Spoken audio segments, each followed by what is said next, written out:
Welcome back, Mosh Pit Podcast. We're here at the Mosaic in Folsom with Everglade right now. They just got off stage. How you guys feeling?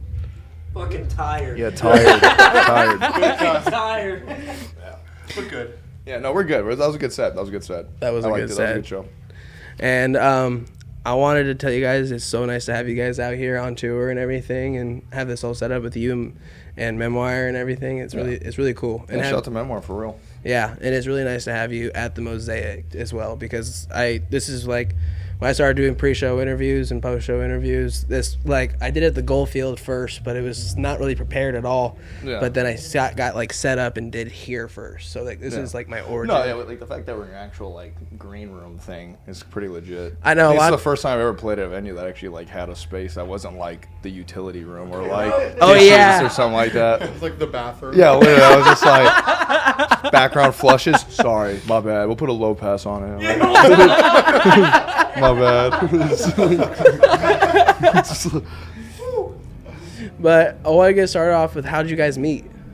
This is like a two-parter, so they can answer this part first. Because I joined late. Yeah, so Johnny was initially starting a band like a long time ago with some people that I knew. So I kind of met him through that, and we joined up a long time ago. Then through rigorous, lineup changes, trying to find the right people, we eventually landed on Ethan, and thank goodness we landed on Ethan.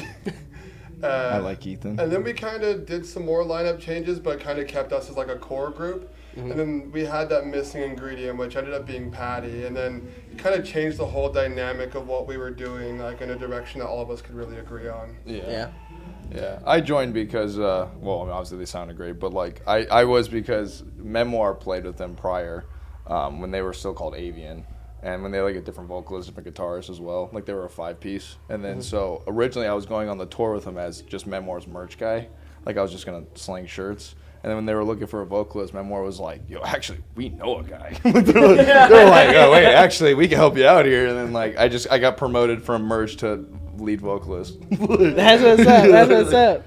But speaking into like that, where did the name Everglade come from? Was there like an inspiration behind it? We kind of just we put a lot of different names 100 names later. Yeah, like, literally we put shit, so many names together and we just kind of landed on it because it sounds good coming out of your mouth, you know what I mean? It's not one of those that like whenever somebody comes up and like, my band is this, and people normally be like, wait, what is that? Repeat that? Everglade just kind of like rolls off. One word, very simple. Like so we just like before Everglade, we had so many one-word like names. Yeah. And they weren't words. They're just shoot me some. What was some trash ones? We have a list. Yeah.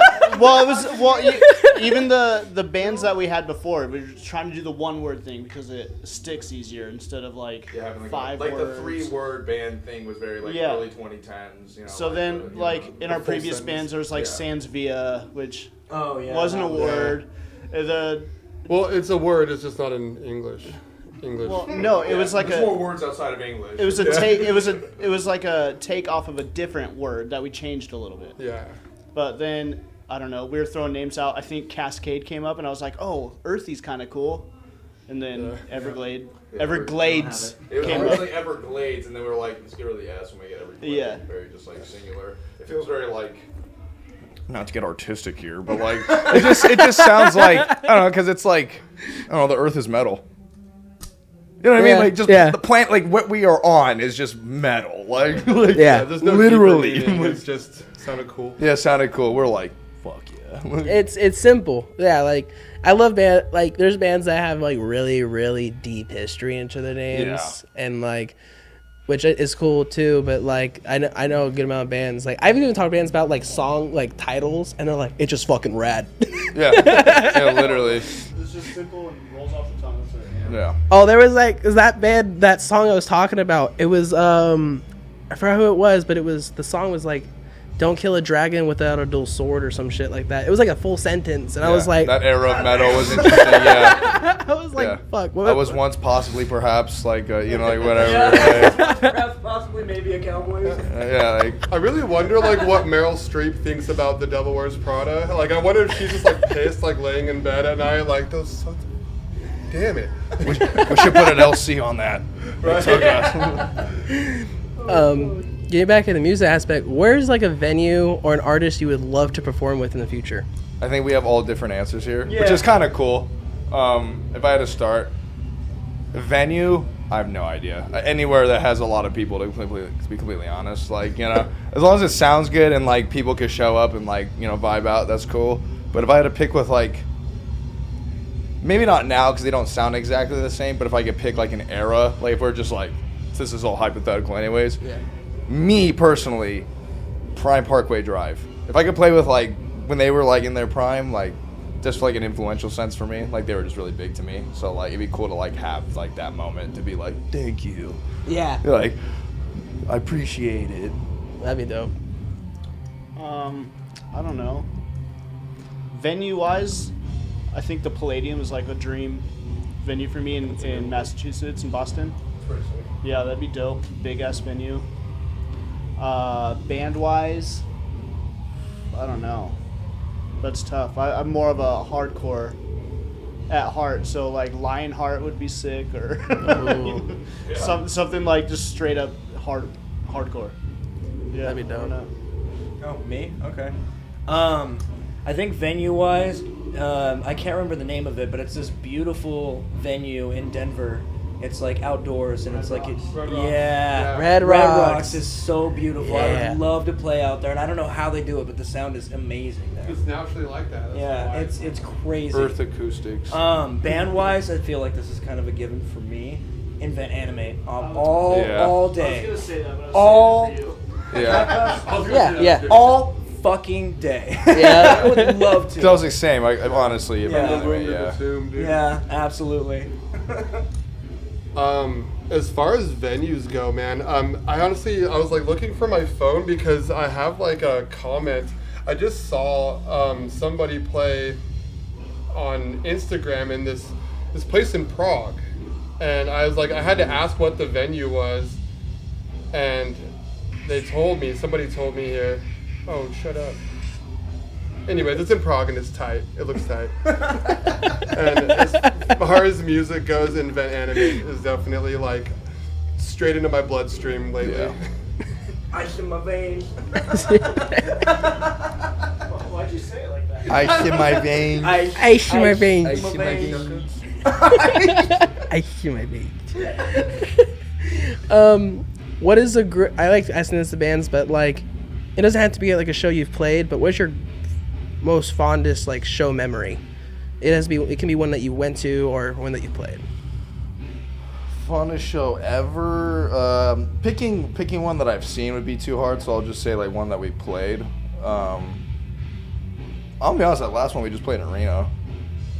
I like that one just because we had the old vocalist when they were Avian like come up and do a song with us as well, so it was cool, like, you know, like passing the torch, you know. It was just like, oh, I was the old vocalist, like, you're the new guy, we could share a song together. And it was super big, like that was the show we headlined, and the crowd was super nice, like everyone was super cool. That was our first headliner, so to me that's like, you know, bucket list kind of thing. Yeah. So I like that one a lot, and plus the venue was super nice. Like Dead Ringer just like looks nice, and everyone's really nice that works there, so like it's just a good time.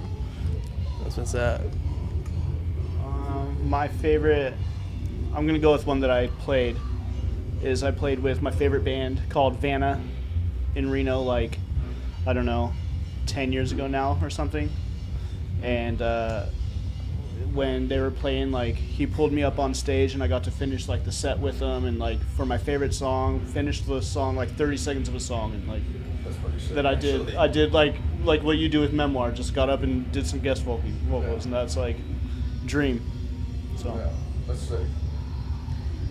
I think, at least to my memory, because my memory's not great, what I do remember, the most recent one in Vegas was probably my favorite, because it was like the first show of the tour, and like, you know those nerves that you get when you're like about to go up, and like, especially being the first show, it's always like, oh gosh, I hope I don't fuck up, you know, kind of thing. And immediately when we got up there, just it felt amazing to be up there. We heard it, we could hear ourselves really well. Everybody went crazy. It was just an amazing experience all around. And all the bands are just like incredible. Yeah. Super professional. So it's like, whoa, this bar's been set really high. So like it kind of put us in like put me in like a reality check of like, all right, this is a standard, and like it was just an all around really good experience.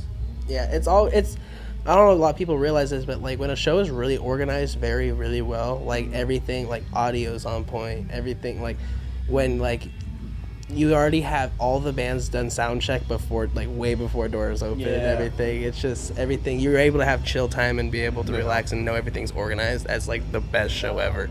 Yeah. Shout out to Mosaic for being that venue for us. Yeah, for real. No, literally Mosaic was nice. Yeah, for real.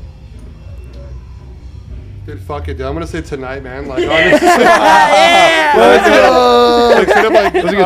I didn't burn up upon entry, so that was huge for me because I'm like, oh no, church. You're like, I'm toast, man. Like, I'm gonna get zapped, bro, for real. He's got a receipt on all of us. But honestly, like every band on the bill tonight was just super sweet people. All of them are like rad, super tight sets. Nothing was the same like subgenre. It's not just like cookie cutter recycled kind of scene. It seems like everybody's just appreciating everything for just like, okay, we're not at work, we're like having fun, watching good music, and the whole vibe is great. This room is great. You know, there's a piano in here. Like, life is good. Tonight's been awesome. Life is good. Life is good. Life is good. I want to get into. Do you have artists that you listen to that's your guilty pleasure? See, this is I don't think I listen to any bad artists, so it's like they couldn't be a guilty pleasure then because they're just like inherently good. But like, I will say I feel like this is the one that most people always go like, oh really? Like, I listen to an unhealthy amount of Lil Wayne. Wayne? Yeah, like I love Wayne. Like I think Wayne's a great artist. Like I mean, bar for bar, you can't. But there are some people who don't listen to him who don't know that are just like, yo, Wayne? Like what? Like. Yeah. But I'm like, no. Are you listening or are you listening, bro? You know what I mean? Like, play it back. You'll get it. I swear. Like, but I would say Wayne. Yeah, please, bro. Yes, I'm gonna say Wayne. I love Wayne. Wayne, if you're seeing this ever, I love you. I don't believe in guilty pleasures. Yes. No, I just feel like if you like it, you like it. You know, it's cool. But same kind of in the same vein, Ariana Grande fucks, dude. I love that shit. I listen to her all day. Oh, yeah. I love Ariana Grande. Seems like Alicia Keys. I'll cook to Alicia. Alicia Keys is the queen. But like, yes, you can't touch that because it's just good music. Like. I will admit that. I mean, like, I agree. There's not, like, you know, a bad, really vein there. Yeah. But the one thing I get the most shit for, and I will defend this, and I will die on this hill forever, dude. Like, yeah, she may cheat on her husband, dude, but, like, Leanne Rimes got the most mad vocal control of anybody in the game. Like, I mean, she just got it. She got it, bro. She got it, dude. Like, that's so funny. Yeah, any day, dude. I will cry my fucking eyes out to that shit on my way to work, and nobody will. It's wonderful. This is why I love doing this question with bands, is because it's like people always think metalheads or people that are in a band, like you guys, they always think, oh, they're just always angry or listen to some hardcore music, but this is what they listen to. Like, this is how it is in reality. No, literally. I got a couple. I'm just gonna spit them all out. So I've been a huge fan of Leonard Skinner for a long time. Right, and then fire. So yeah, Leonard Skinner, Craig David. He's an R&B artist. Fucking love him. He's got incredible control. Just all around good fucking music, good vibes all day. And I forgot the other one, so we're just gonna land on those two. That's one more than all of us, so I mean, Yeah. All right. Leading from like the music, like what you like to listen to, what are some of your hobbies other than music? You got the mic, big man. You got it. Video games. I don't do much outside of music and work, but I just picked up snowboarding for the first time. That might be a hobby. We'll see if I don't knock myself out. If I get good enough. Yeah, we'll see how that goes. Tarzan yourself. Yeah. You go. Oh, all right. I don't. Literally this dude works so much. Like this man, he'd be like, "Oh, I just got a tight 15." You're like, "Bro, what?"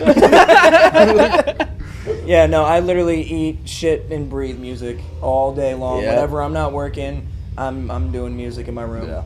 Just He's definitely the brains of like this entire operation. He makes all of our jobs easier for sure. That's And what's harder. up. And harder. Yeah, and harder at the same time. Like he makes all of us look good, but it's also harder to do, you know? Honestly, my only hobby, like outside of music, is my work. I work in cannabis for the state of Nevada. We lean really heavy into education about it. You know, we get all nerdy with it. It's pretty much public safety at some measure. Trying to educate me after this podcast. Not involved with cannabis. It's honestly, it's wonderful though. It helps a lot of people. It helps me, you know, keep my wits about me, you know, and feel like a person, you know, for whatever good bit you could squeeze out of being a person. But yeah, the rest is just totally music. That's it. Yeah. Yeah. Do you like just like work at like a dispensary, or do you actually like do like all like the biological like? Well, I started out in like cultivation and everything, tissue culture, learned all that stuff, you know. That way when I actually went to dispensary work, I can properly educate people, you know. I get like a lot of medical patients, people with like, you know, they're 150 years old and they have cancer and shit, and they never smoked a doobie before. I kind of like break it all down and make it easy to swallow. Yeah, I mean, yeah, that'd be rough. Imagine just being like in that like that old and never like doing that, and like having that kind of like disease, and then just like getting like just taking a 100 milligram gummy, just like, hey, here you go, and then just like, oh. You'd be surprised, like people like over like 65 that try it for the first time love it, dude. Those guys smoke the most. They go from 0 to Snoop Dogg, and like they just skip all their heart medication. Like it was like, shut up. Like I was around when this shit was invented. You know, they never had it before in their life. You should make that a bumper sticker. 0 to Snoop Dogg. That's so funny. Yeah, me outside of music, I work a lot as well. Like I was telling you earlier, like I'm a video editor, so like I do a lot of like just film-based stuff. So I'm always like thinking of like how to make, because like the stuff I edit's all different too. So I edit from things from like documentaries to like news like bits and stuff like that. Yeah. And then if I'm not working, big video game guy as well. Like I love just playing all types of video games. And then basketball. I like to hoop a lot. So I stay in shape. It's my cardio. Yeah, I go to the gym and I play basketball. Yeah, I know. I can relate with you though. It's so hard, like taking care of a podcast, working, and then trying to have a personal life is hard. Yeah, it really is. It's like, putting in that work is fucking.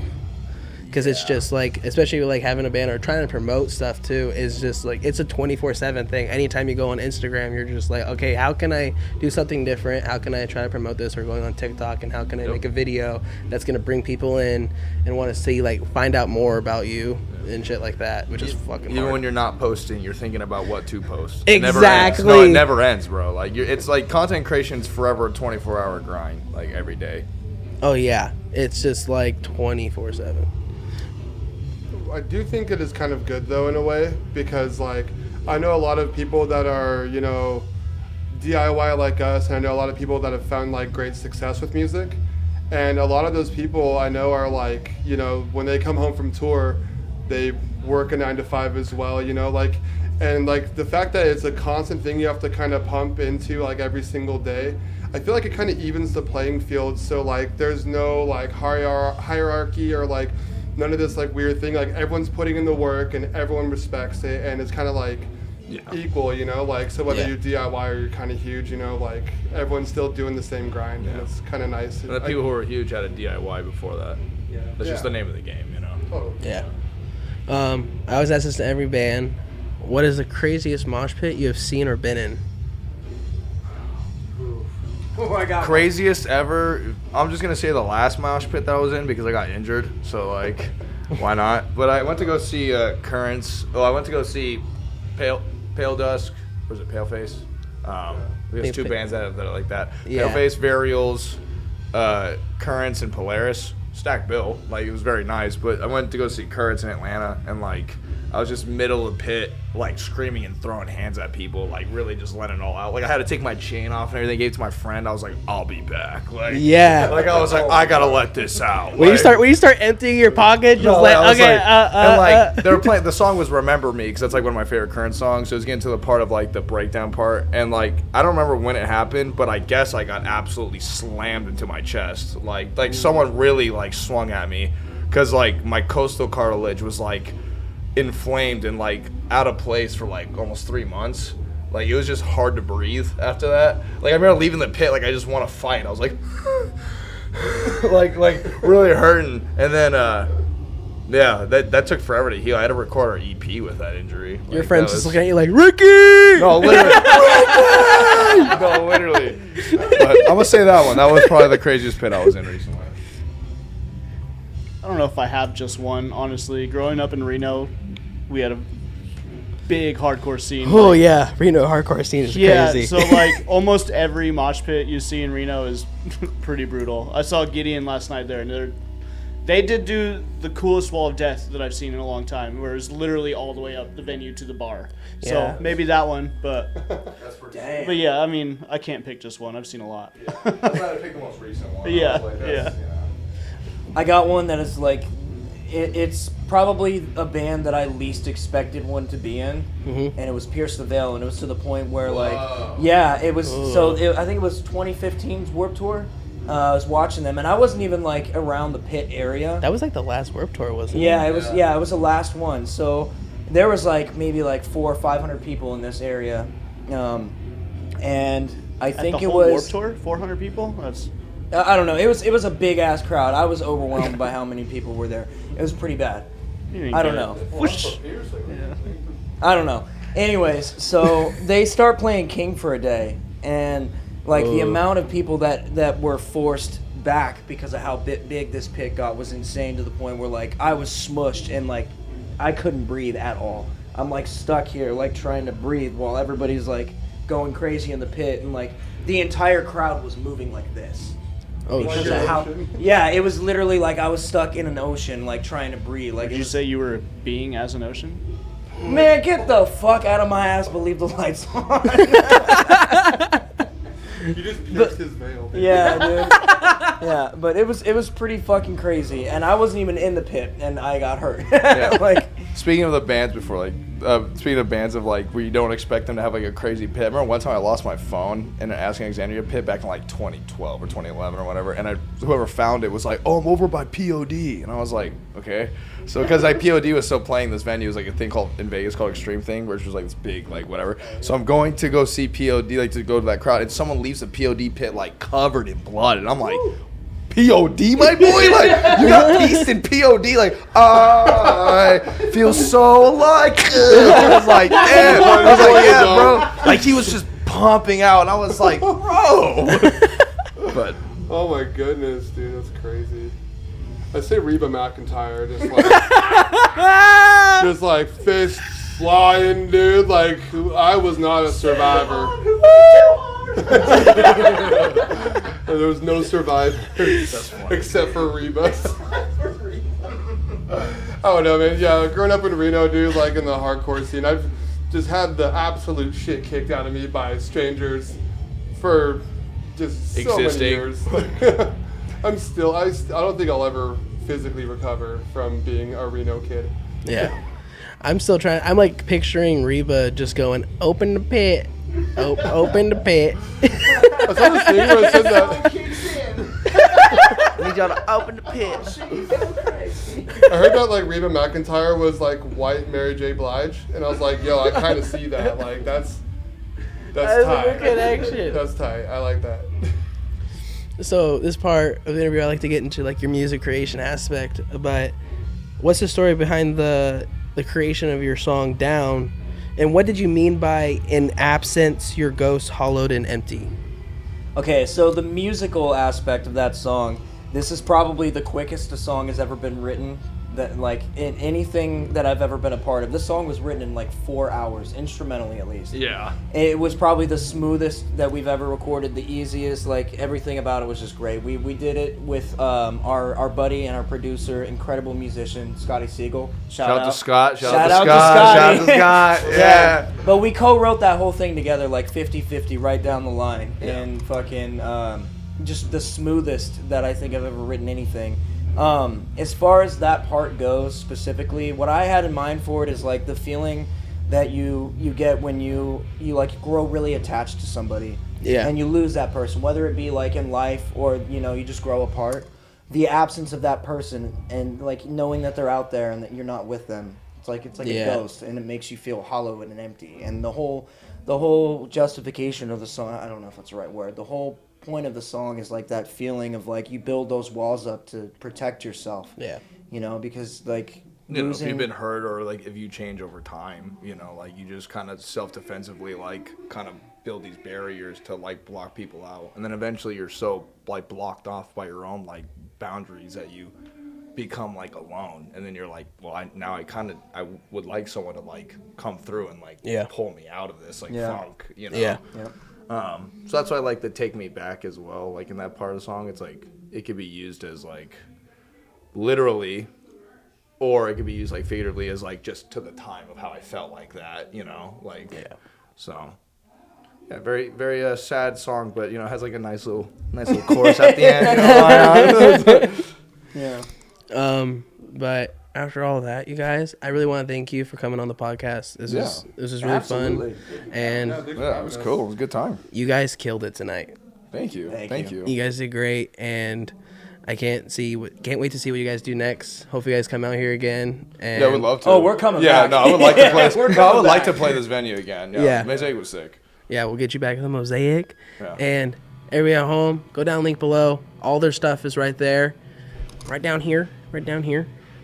And while you're down there, like, subscribe, go to their channels, like, subscribe, check out all their Instagrams, everything. And we'll catch you next time, Mosh Pit. Later. Woo! Bye.